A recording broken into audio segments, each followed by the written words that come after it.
राष्ट्रपति द्रौपदी मुर्मू के अभिभाषण के साथ ही बजट सत्र की शुरुआत हो गई है। राष्ट्रपति द्रौपदी मुर्मू ने संसद के दोनों सदनों की एक संयुक्त बैठक को संबोधित किया। राष्ट्रपति ने संसद में दिए अपने पहले अभिभाषण में आत्मनिर्भर भारत, भ्रष्टाचार, सामाजिक न्याय समेत कई मुद्दों का जिक्र किया है। राष्ट्रपति ने केंद्र सरकार की ओर से चलाई जा रही आयुष्मान योजना की सराहना भी की है। मुर्मू ने कहा, सरकार ने बिना किसी भेदभाव के हर वर्ग के लिए काम किया है।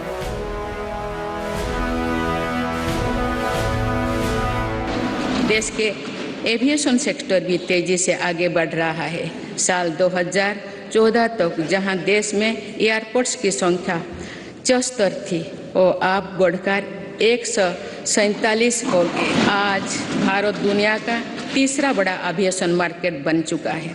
इसमें उड़ान योजना की भी बहुत बड़ी भूमिका है। भारतीय रेलवे अपने आधुनिक अवतार में सामने आ रही है और देश के रेलवे मैप में अनेक दुर्गम क्षेत्रों भी जुड़ रहा है। वंदे भारत एक्सप्रेस के रूप में एक आधुनिक और सेमी हाई स्पीड ट्रेन भारतीय रेल का हिस्सा बन चुका है।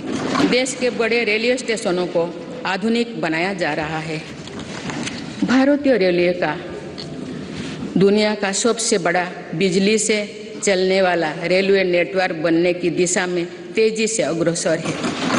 भारतीय रेल को सुरक्षित बनाने के लिए स्वदेशी टेक्निक कोबोज का भी हम तेजी से विस्तार कर रहे हैं। माननीय सदस्यगण, भारत ने उस सोच को भी बदला है जो प्रगति और प्रकृति को परस्पर विरोधी मानती थी। मेरी सरकार ग्रीन ग्रोथ पर ध्यान दे रही है और पूरे विश्व को मिशन लाइफ से जोड़ने पर बल दे रही है। हमारी सरकार ने पिछले 8 वर्षों में सोलर एनर्जी क्षमता को करीब 20 गुना बढ़ाया है।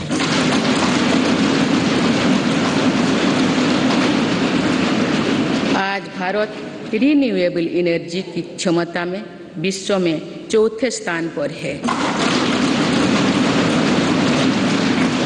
देश के बिजली उत्पादन की 40% क्षमता नॉन फॉसिल फ्यूल्स में पैदा करने का लक्ष्य देश में 9 वर्ष पहले ही हासिल कर लिया है। ये सफलता वर्ष 2070 तक नेट जीरो के हमारे संकल्प को सशक्त करने वाली है। देश में पेट्रोल में 20% इथेनॉल ब्लेंडिंग के लक्ष्य पर भी तेजी से काम चल रही है। सरकार ने हाल में मिशन हाइड्रोजन को भी स्वीकृति दी है। ये ग्रीन एनर्जी के क्षेत्रों में भारत में लाखों करोड़ रुपए की निवेश को आकर्षित करने वाले हैं। इससे फलस्वरूप ग्रीन एनर्जी को लेकर भी एनर्जी सिक्योरिटी के लिए भी विदेशों में हमारी निर्भरता कम होगी। देश के शहरों में प्रदूषण कम करना भी हमारी बहुत बड़ी प्राथमिकता है। इसीलिए इलेक्ट्रिक मोबिलिटी के लिए बहुत बड़े स्तर पर काम चल रहा है। बजट सत्र की शुरुआत हो गई है। कल यानी 1 फरवरी को संसद में बजट पेश होगा। वित्त मंत्री निर्मला सीतारमण 5वीं बार बजट पेश करेंगी। इस बजट से लोगों को काफी उम्मीदें हैं। मोदी सरकार के दूसरे कार्यकाल का ये आखिरी बजट है। ऐसे में आम लोगों के साथ साथ व्यवसाय भी बजट की तरफ उम्मीद भरी नजरों से देख रहे हैं। एक बार फिर बजट आने की तैयारी है और इस बार भी स्वास्थ्य सेवाओं पर अच्छा खासा सरकार पैसा खर्च करेगी। हम इस समय लखनऊ के सिविल अस्पताल में हैं। यहाँ लोगों से हम बातचीत करते हैं, समझने की कोशिश करते हैं कि किस तरीके से उनका क्या सोचना है हेल्थ केयर को लेकर के। वैसे अब ये बताइए कि हेल्थ केयर को लेकर के आप क्या सोचते हैं? कोविड का दौर और उसके बाद का दौर, अस्पतालों में बेड की संख्या बढ़ी, किस तरीके का फ़र्क आप देख रहे हैं?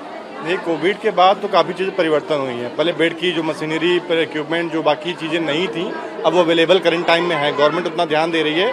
कोविड के बाद काफ़ी चीज़ सुधार हुआ, पहले उतना नहीं था, बट अब ज़्यादा गवर्नमेंट एक्टिव है इस मामले में। आप बताइए, आपको लगता है कि अस्पतालों में अगर बेड बढ़े हैं, चाहे निजी हो या सरकारी, तो प्राइवेटाइजेशन भी हुआ है, पैसा ज़्यादा देना पड़ा है, कुछ इस तरीके की फीलिंग आती है? नहीं सर, अभी तो कुछ नहीं है हमको। ऐसा नहीं है। नहीं सर, हमको नहीं। बताइए, आपको कुछ लगता है कि सरकार जो हेल्थ पे, लोगों के स्वास्थ्य पे पैसा खर्च करती है बजट में, उसमें किस तरीके की चीज़ें होनी चाहिए? आपका क्या सुझाव है? तो जो चीज़ें हो रही हैं हमें ठीक लग रहा है। ठीक लग रहा है। मेडिकल इंश्योरेंस वगैरह भी आपने कराया है हेल्थ का? जी नहीं कराया है। आपने इंश्योरेंस नहीं कराया है। ये आपसे जानना चाहेंगे कि अभी अस्पतालों की स्थिति आपको लगता है कि सरकारी हो या निजी हो, बेहतर हुई है या पहले की तरह है? बेहतर है। तो बहुत सारे लोग हैं जिनका अलग अलग ये कहना है। आप बताओ भी कि अस्पतालों में जो बेड बढ़े हैं, दवाइयाँ, इन सब चीज़ों को लेकर के क्या कहना है आपका? ये ठीक है, मगर जैसे लोहिया उसको प्राइवेट कर दिए, ये गलत है। ये आपके संदेश से हम कहना चाह रहे हैं कि लोहिया को सरकारी करा जाए, कि वहाँ 100 रुपये का पर्चा है। ये बड़ा कष्टदायक बात है। जैसे सिविल चल रहा ऐसे चले, कि आजकल तो लोगों को दवा की जरूरत है, इलाज की जरूरत है, रोजगार की जरूरत है। बजट आने वाला है, आपको लगता है कि इसमें सरकार को क्या करना चाहिए? नहीं, बजट तो आने वाला है, अब सरकार से तो कहना यही है हमारा कि रोजगार, इलाज बहुत जरूरी है। ठीक है। कि बेरोजगारी तो लोगों का अपना अपना मानना है। आप बताइए, आपका क्या कहना है? किस तरीके की उम्मीदें हैं बजट में, खास तौर से हेल्थ सेक्टर को लेकर के? देखिए, जो बजट आ रहा है तो बजट तो हर साल आता है, लेकिन जो चीज़ें हो रही हैं हॉस्पिटल में, अभी जैसे दवाइयाँ यहाँ से लेना है, तो पिछली बार हम दवाई लेने आए थे, 5-6 दवाई लिखी जाती हैं, तो 2 दवाई 3 यहाँ से मिलेंगी, 3 बाहर से मिलेंगी। तो पहले बजट अगर आ रहा है, वो पैसा आ रहा है, तो इस सिस्टम सही किया जाए, है कि नहीं? एक दो एकदम तकलीफ इतनी ज़्यादा है, हमें स्टोन की प्रॉब्लम है और मतलब यूरिन पास नहीं हो रही, लेकिन 3 घंटे से लाइन पर लगे हुए हैं। तो पहले इन चीज़ों पे काम किया जाए, बजट का पैसा यहाँ इस्तेमाल किया जाए। सरकार की तरफ से चीज़ें हेल्थ सेक्टर को लेकर के हुई हैं, वो पहले से बेहतर हैं। कुछ और चीज़ें भी करने की ज़रूरत है, ख़ास तौर से जहाँ पे पर्चों के दाम बढ़ गए हैं, या फिर जो दवाइयाँ डॉक्टर्स की तरफ से लिखी जाती हैं, कुछ अस्पताल के भीतर सस्ती दरों पे मिल जाती हैं, कुछ के लिए उन्हें बाहर जाना पड़ता है। तो ऐसे में अगर वो दवाइयाँ जो प्रिस्क्रिप्शन में हैं, अगर अस्पताल के भीतर मिल जाती हैं, कम दाम पर मिल जाती हैं या रियायती दरों पे मिलती हैं, तो उससे लोगों को और ज़्यादा फ़ायदा होगा। कोरोना काल के बाद होम लोन हो या कार लोन हो या किसी भी तरीके का आपने लोन लिया हो, पर्सनल लोन लिया हो, EMI बढ़ी है, इंटरेस्ट रेट बढ़े हैं, किस तरीके का फ़र्क आया है उसे जानने की कोशिश करते हैं। मैडम, किसी तरीके की EMI आपकी चल रही है? हाँ, होम लोन चल रहा है और उससे बहुत जो हमारा इंटरेस्ट रेट बढ़ा है, उससे हमारा EMI बहुत फ़र्क पड़ा है घर गृहस्थी पे, क्योंकि जो है उससे जो पीरियड था 20 साल का, वो बढ़ के 22 से 23 साल हो गया है। और अगर हम पीरियड कम करते हैं तो हमारे EMI का अमाउंट बढ़ जाता है। तो फ़र्क तो पड़ा ही है, क्योंकि सैलरी में तो कोई इजाफा हुआ ही नहीं है, तो फ़र्क तो पड़ता ही है ना। अच्छा, एक चीज़ और भी है कि जैसे जो EMI ऑनलाइन हम लोग भुगतान करते हैं, उसमें भी एक शुल्क लगता है, तो उससे भी आपको लगता है कि ये भी कहीं ना कहीं प्रभाव डाल रहा है? बिल्कुल बढ़ेगा, जब EMI बढ़ेगी तो वो शुल्क भी बढ़ेगा ऑटोमेटिकली, तो बढ़ेगा तो है ही है। सरकार को इसके बारे में सोचना चाहिए ना, क्योंकि आप जो है सैलरी में तो कोई भी इजाफा प्राइवेट सेक्टर में तो होता नहीं है ना। करते हैं तो आप भत्ता बढ़ाते हैं, दैनिक भत्ता बढ़ता है, प्राइवेट सेक्टर में तो कोई फ़र्क नहीं पड़ता। तो हम लोगों को तो फ़र्क पड़ता ही है भाई, प्राइवेट वालों के लिए भी सोचना चाहिए। बताइए कि पहली बार आप यात्रा कर रही हैं या पहले भी करी है? 1-2 बार करे हैं।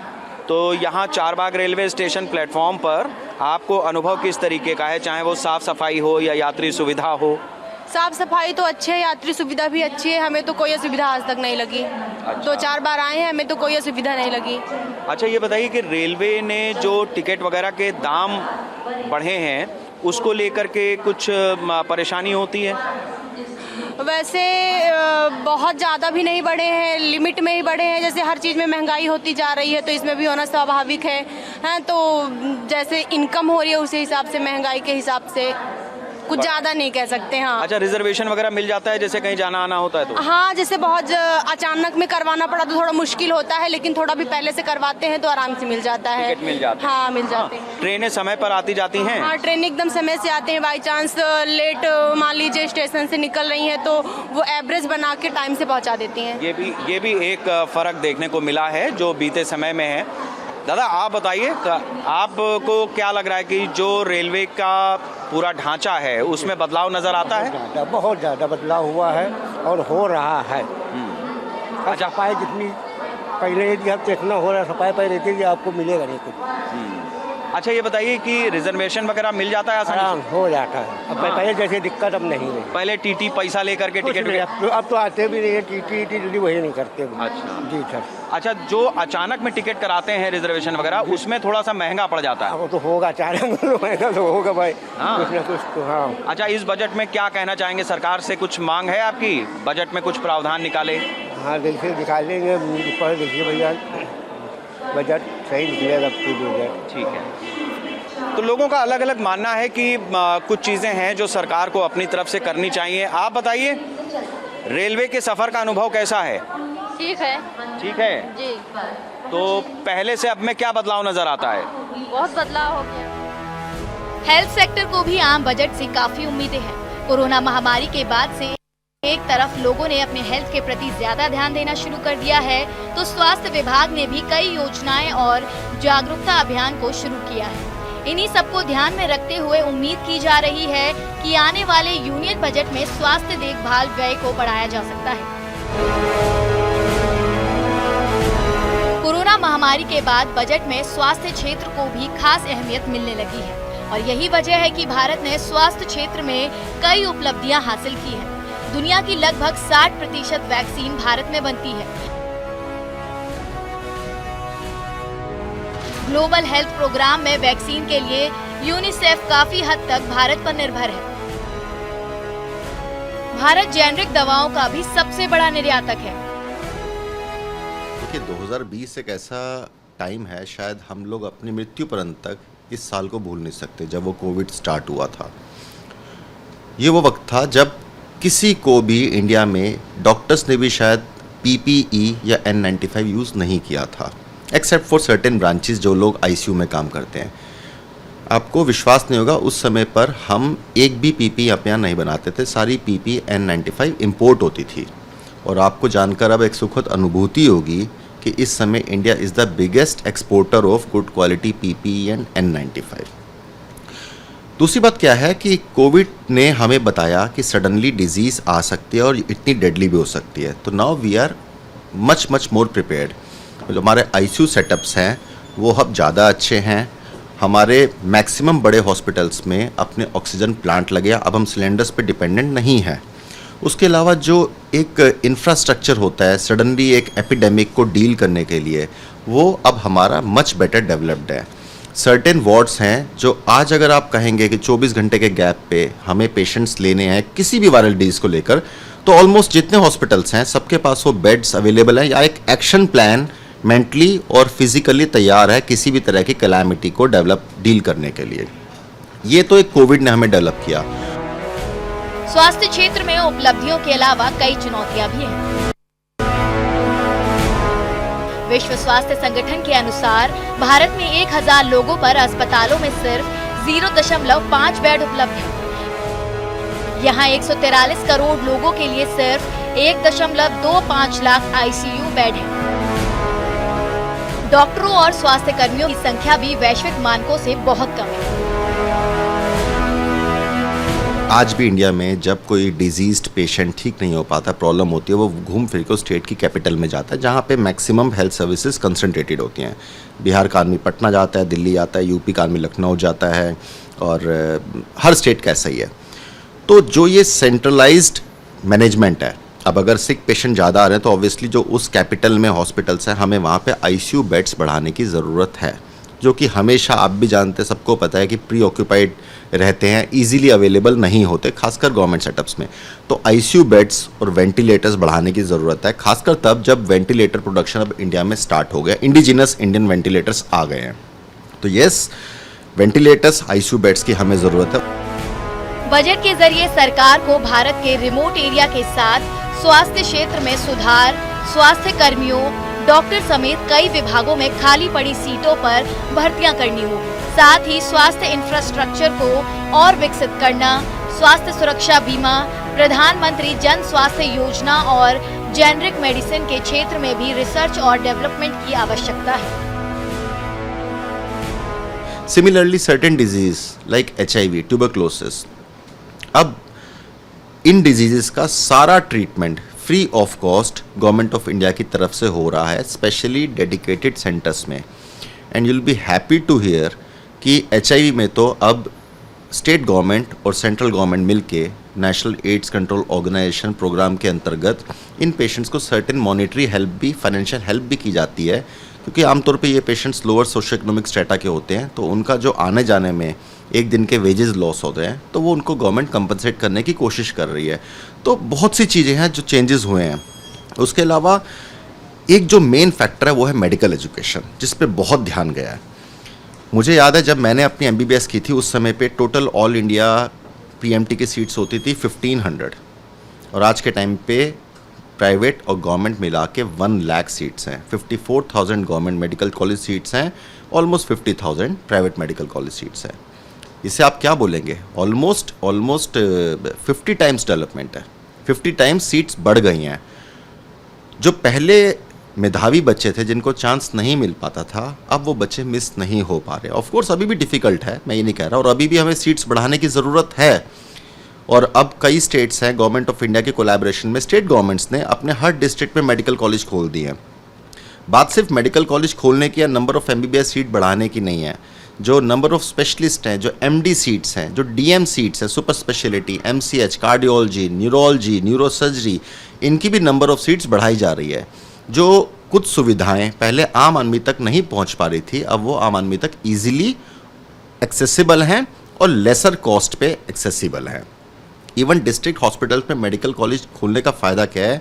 जो गांव का पेशेंट डायरेक्टली पहले दिल्ली आ रहा है, लखनऊ जा रहा है, कानपुर जा रहा है, अब उसको अपने डिस्ट्रिक्ट में भी मेडिकल कॉलेज में फैसिलिटी मिल रही है, जहां आमतौर पे गवर्नमेंट अपनी सर्विसेज अच्छी तरीके से सपोर्ट कर पाती है। 2023-24 के बजट में हेल्थ केयर पर खर्च बढ़ाने, नए स्वास्थ्य संस्थानों के विकास, ब्लड बैंक के साथ ICU वेंटिलेटर युक्त अस्पतालों के इंफ्रास्ट्रक्चर के साथ साथ मेडिकल डिवाइस के लिए प्रोडक्शन लिंक्ड इंसेंटिव और रिसर्च एंड डेवलपमेंट पर खर्च बढ़ाने पर भी ध्यान देना होगा।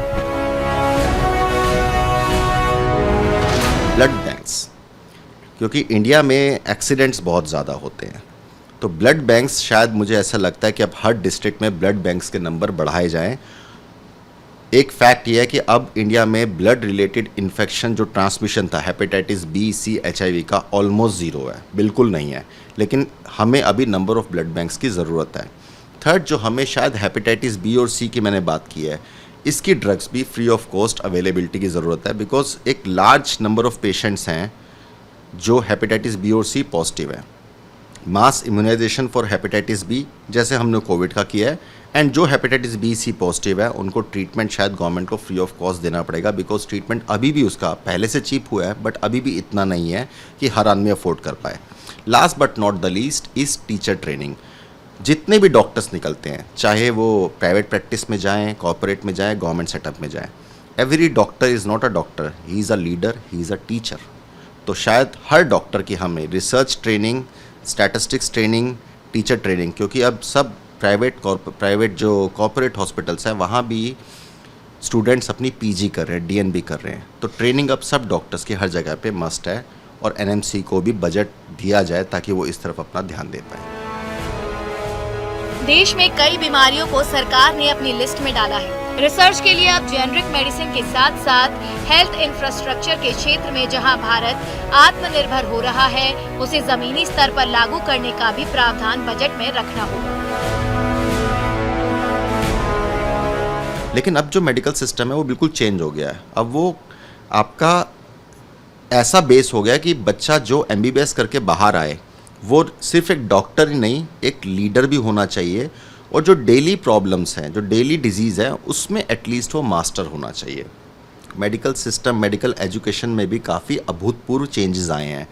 ड्रग अवेलेबिलिटी हॉस्पिटल्स में जो कम कॉमन ड्रग्स हैं, इवन जो कम, जैसे फॉर एग्जांपल रेमडेसिविर, किसी को पता भी नहीं था। रेमडेसिविर अब इंडिया में अवेलेबल थी, और इंडिया में इसको जिस स्पीड से बनाया गया और जिस स्पीड से इसको दिया गया हॉस्पिटल्स को, वो शायद अपने आप में एक एग्जाम्पल है। और भी बहुत सी दवाएं हैं, ब्लड थिनर्स होते हैं, डायबिटीज़ की कई ड्रग्स हैं जो कि जितनी भी इंटरनेशनल गाइडलाइंस हैं उसमें वो ड्रग्स नंबर 1 मानी जाती है कि वो दवाई देनी होती हैं। वो दवाई किसी समय पे बहुत एक्सपेंसिव थी, हर आदमी अफोर्ड नहीं कर सकता था। अब उनके पेटेंट्स फ्री होके जेनेरिक अवेलेबिलिटी है। प्रधानमंत्री जन औषधि केंद्र में जेनरिक दवाइयाँ बहुत सस्ती हैं और अब आम आदमी भी वहाँ से दवाई ले सकता है, चाहे वो रिच हो चाहे पुअर हो। Apart from that, generic medicine आने के बाद जो कॉस्ट ऑफ डिजीज़ है वो काफ़ी कम हो गया, स्पेशली जो कॉमन डिजीज़ है, डायबिटीज़ है, ब्लड प्रेशर है, गठिया है। गठिया की कुछ दवाएं जो किसी समय पे 25,000 30,000 की थी, आज के टाइम पे 2,000 रुपये में अवेलेबल है, जो पहले आम आदमी अफोर्ड ही नहीं कर सकता था। तो ये सब डिफरेंसेस पिछले कुछ समय में आए हैं and I hope and I am seeing कि ये डिफरेंसेस कॉमन आदमी की ज़िंदगी में डिफरेंस क्रिएट कर रहे हैं। ड्रग अवेलेबिलिटी इन दी हॉस्पिटल इतनी अच्छी हो गई है कि अब पेशेंट्स को बाहर ज़्यादा लेने की ज़रूरत नहीं पड़ती है। हेल्थ केयर खर्चों को भारतीय शकल घरेलू उत्पाद के 2.5% तक बढ़ाने की उम्मीद है। साथ ही स्वास्थ्य सेवा क्षेत्र में अनुसंधान, विकास और नई क्षमताओं के निर्माण के लिए भी धन आवंटित किया जा सकता है। वर्तमान में हेल्थ केयर पर जीडीपी का 1.5% से भी कम खर्च किया जाता है। वहीं उम्मीद जताई जा रही है कि सरकार हेल्थ केयर कवरेज का विस्तार कर सकती है। इसके तहत चिकित्सा और नर्सिंग कॉलेजों, उपकरण अनुसंधान और विनिर्माण सुविधाओं जैसी सुविधाओं में निवेश किया जा सकता है। पीएचसी और सीएचसी जैसी सेवा सुविधाओं में 24/7 के लिए लागू किया जा सकता है। केंद्रीय बजट 2023-24 1 फरवरी को संसद में पेश होगा, जिसको लेकर हर वर्ग में उत्सुकता है। सभी लोग इस बार के बजट को उम्मीद भरी निगाह से देख रहे हैं, लेकिन किस वर्ग के हाथ में क्या लगेगा, ये तो निर्मला सीतारमण का बजट का पिटारा खुलेगा तभी पता लगेगा।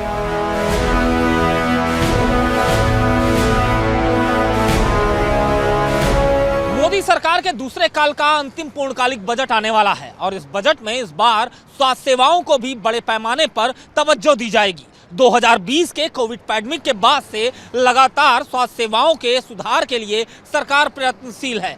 सरकार ने जहां पर आयुष्मान भारत व प्रधानमंत्री बीमा सुरक्षा योजना के साथ साथ वहां पर जेनेटिक मेडिसिन के लिए भी लोगों का काम किया है।